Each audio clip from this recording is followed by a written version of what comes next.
It's all about reading today when it comes to the World Read Aloud Day. Yeah. We've been talking about this morning. Yes, we have been.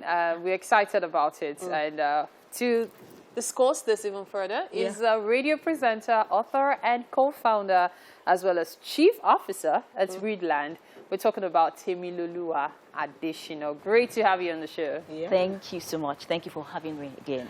Awesome. All right. So when it comes to reading aloud, you know, some of us had different experiences growing up when it comes to reading aloud. You might even be reading somewhere aloud and somebody like, can't you read in your mind? Can't you read in your head? Read, keep, you know. But let's talk about the importance of reading aloud now. Yes, thank you for having me this morning, and happy World Read Aloud Day to everybody. I'm so excited to be here. I'm so excited to be speaking about reading aloud. Reading aloud, the importance. Many a times, it's we've talked so much about reading and the essence of reading aloud to these children.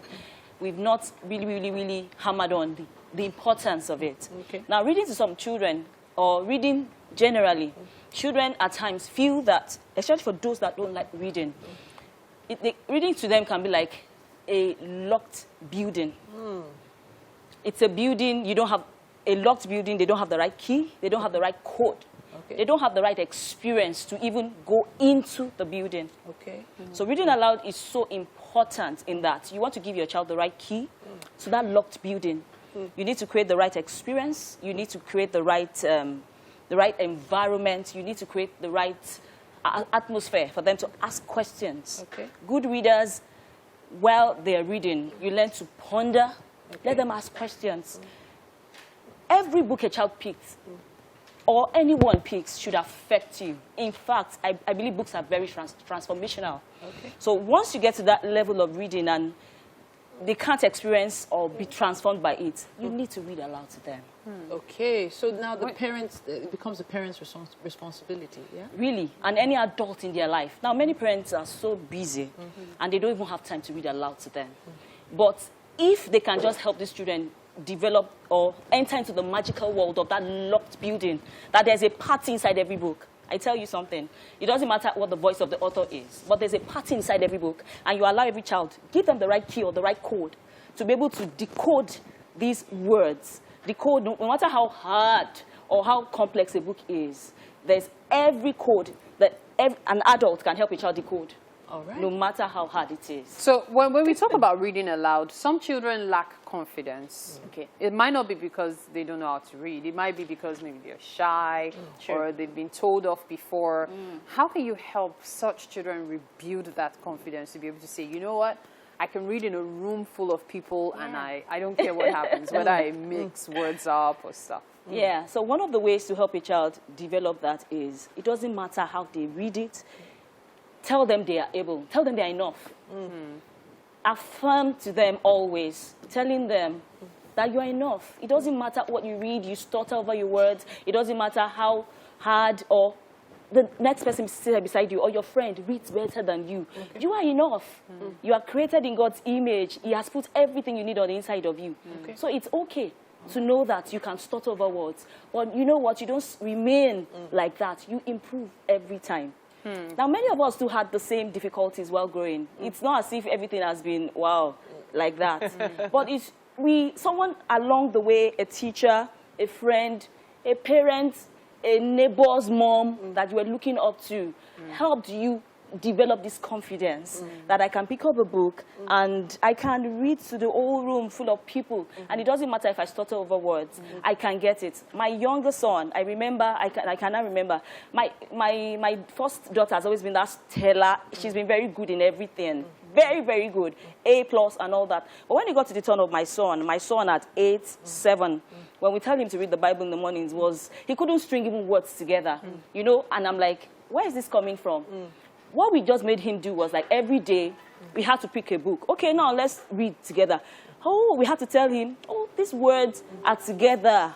No, they are like 5 words. There's a word. You call it together. Pause a bit and go on reading. So it's okay to know that they can stutter over words. It's okay to know that they have impediments and they are not confident enough. But it's not okay for a parent to not put them down. But it's also okay to keep encouraging them. Okay. You know, read to them and let them know. It's interesting that you would keep mentioning that reading impediment, because one person that always comes to mind, interestingly, is someone you have here. Oh, Dr. Ben Carson. Yeah. When we talk about the top neurosurgeons in the world, there's no way you would miss mentioning Dr. Ben Carson. We can't. Yet, most people don't know that he had a major reading disability. Major. So it's interesting that you would mention that. But then that also brings us to your book. Yeah, so when it comes to books, Temi has, and her husband at Readland have so many amazing books. I don't know if you've seen the book Bantu the Bully. Yes, have you seen that I book? have. Bantu the Bully is really, really popular, and it was because of how the rate of bullying was getting so alarming in schools. Sure. And I actually think it helped, to talk about it in the book. But you also got some really great responses from big people. Let's put it that way. Very significant figures. Yes, we did. That was how we brought, God brought the wife of the vice president, Mrs. Dolapo Shibaju, into our lives at Readland. The books were displayed in Paris and I think London as one of the greatest African content books for children.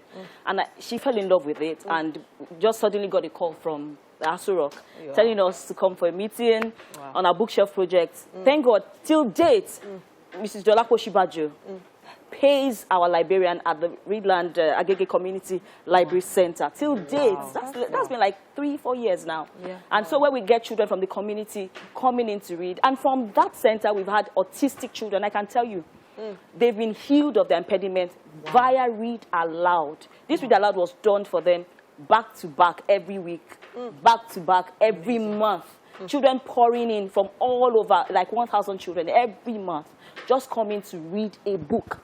Share the excitement, the imagination, and entering into this world. And that makes me think that books are spiritual. I don't take this lightly. I believe books are spiritual. I believe when we get to heaven there are books there. Corridors all over, yes. Where is this located? It's Agege. Where in community Agege? Center, around the Fagba environment. In a school there, but community children pour in. And I only wish there were more libraries like this still existing. Now, That's our dream. but we have been talking about the fact that everything is going digital. Even when we mention the books on our shelves, sometimes at the back of us here, they're like, oh, don't you have the e-book? So, this seems like it could be a challenge for you to surmount. And I know that by the time you guys give us that, you've already got something in plans, right? Yeah. You've already got something It's as if you are hitting, like you are at least hitting. Okay, this year we said that the lockdown started around May. So we started this reading adventure on Instagram, May 27, and it's been on every single week. One of the things we found out that, during the, I think Christmas time, I don't want to mention the brand, came up and said, we want to help you, we want to do this with you every last Saturday of the month. You know what? I'm going to encourage people to go online right now to Instagram to check you out. That's at Readland. Readland NG. At Readland. Just check them out Readland. and you'll be able to see exactly what she's talking about. You get all the details you need. We've run out of time. Yeah. Wow. We really must take this break now. We'll be right back. Stay with us as we Wake Up Nigeria. Thank you so much.